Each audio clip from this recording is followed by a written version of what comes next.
என் அக்கா தங்கச்சி அண்ணன் தம்பி குடும்ப உறவுகளை இழந்து அந்த வலியோட இருக்கிற என்ன நீங்க ஏளனமா பேசுறீங்களா? என் மேல பழிய தூக்கி போடுறீங்களா? இப்படி ஒரு சம்பவம் நடந்துருச்சு. இது ஏன், எதனால, அதுக்கான பின்னணி என்னன்ட்டு அந்த வலியோட வீட்டில் உட்கார்ந்துட்டு இருக்கிற ஓடி ஒளிஞ்சிட்டான்னு வர சொல்றீங்களா? வாயின்னு முன்ன இருந்தா என்ன வேணாலும் பேசுவீங்களா?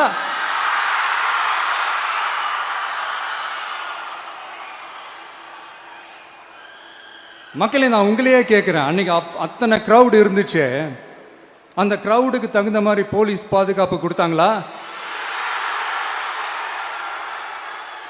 இந்த இடத்தை எடுத்துக்க சொல்லி நாங்க தான் சொன்னோம்னு ஒரு போலீஸ் ஆபீசர் பேட்டி கொடுக்கிறாரு, அதுக்கு என்ன அர்த்தம்?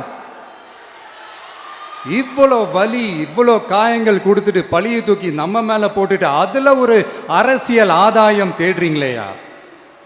இதுல வாய் கூசாம சட்டசபையில ஸ்டாலின் சார் நம்ம மேல திருப்பி விட்டு அங்க ஒரு அரசியல் செய்றாரு, அதுக்கு என்ன அர்த்தம்? நமக்காக வந்திருக்கிற மக்களை காக்க வைக்கிறதுக்கு நான் ஒன்றும் ஆதாயம் தேடுற அரசியல்வாதியெல்லாம் கிடையாது. மக்களுக்காக அரசியலுக்கு வந்தவன் இந்த விஜய்.